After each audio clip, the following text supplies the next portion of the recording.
Sabah terus mencatat pertumbuhan ekonomi positif dengan peningkatan hasil negeri setiap tahun daripada RM4 bilion kepada RM6 bilion bagi tempoh 3 tahun terakhir.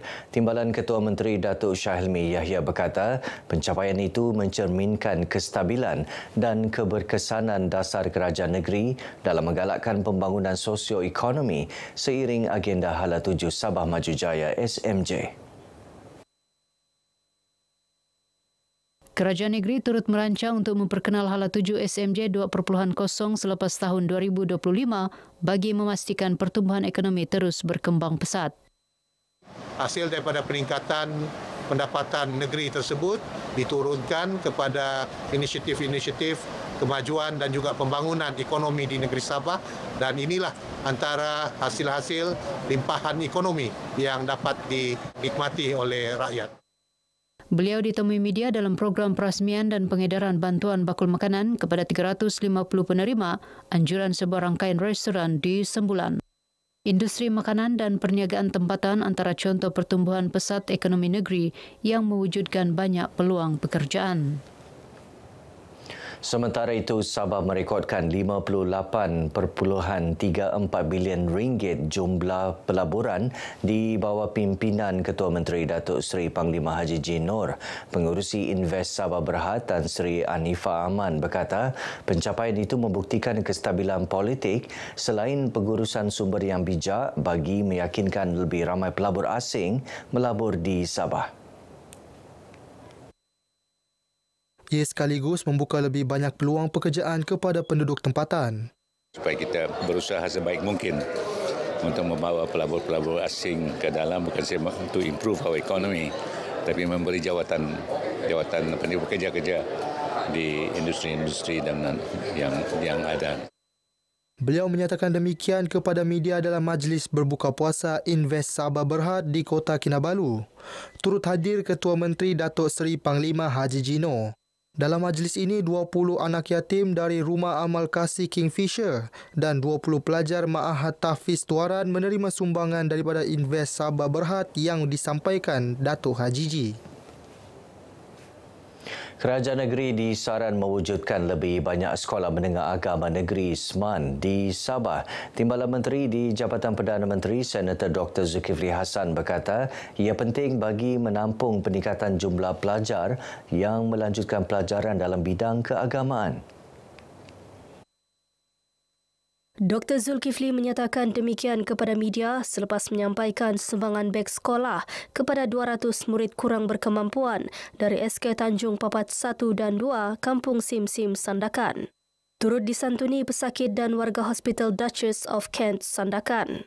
Dr. Zulkifli yang dalam siri lawatan rasmi ke Sabah turut menghadiri majlis berbuka puasa bersama artis nasyid negara Indonesia, seterusnya solat maghrib, isyak dan tarawih berjemaah. Selepas Sabah, Dr. Zulkifli akan ke Sarawak untuk sirih jelajah ke Borneo.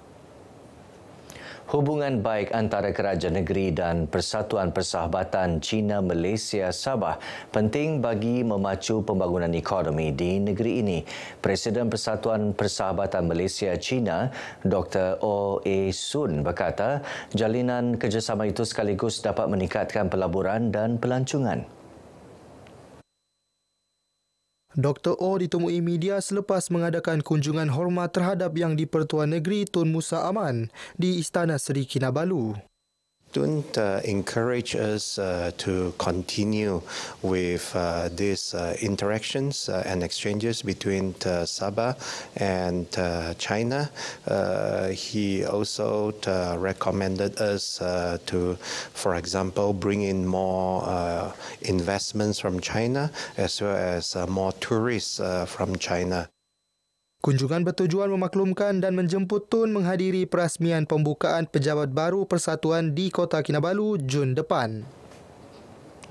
Pertubuhan Islam seluruh Sabah Usia berperanan penting menggerakkan aktiviti dakwah di negeri ini, khususnya di daerah Tawau. Pembantu Menteri kepada Ketua Menteri Datuk Nizam Abu Bakar Titingan berkata, ini dapat dilihat menerusi penganjuran pelbagai aktiviti dakwah terutama semasa bulan Ramadan.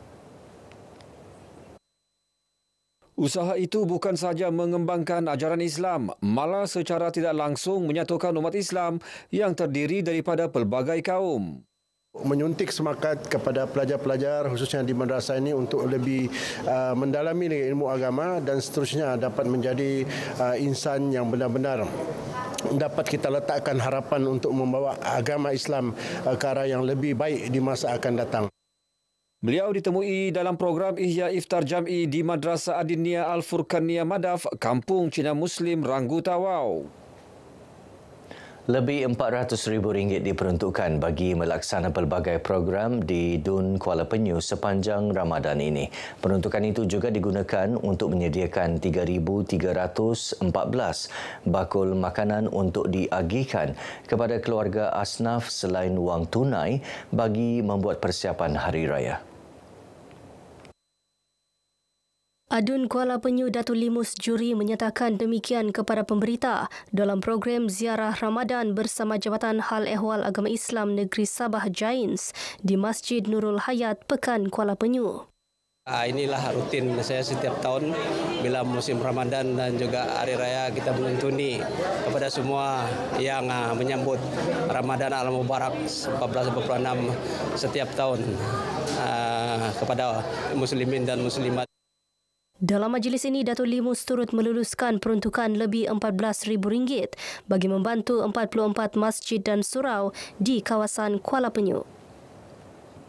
Pertubuhan Muafakat Titipan Amal Isteri Wakil Rakyat Gabungan Rakyat Sabah Mutiara GRS menyerahkan sumbangan kuih raya kepada pasukan keselamatan dan petugas kesihatan yang bertugas di Hari Lebaran.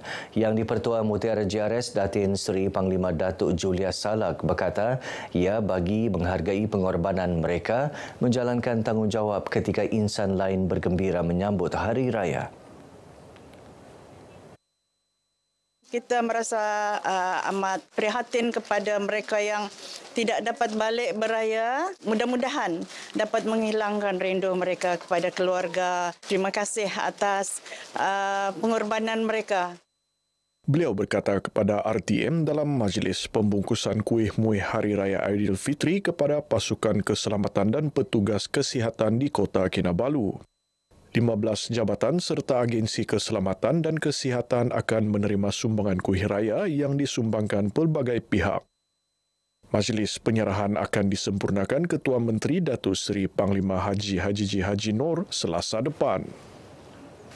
Masyarakat yang ingin bersedekah dan memberi bantuan disaran menggunakan saluran rasmi.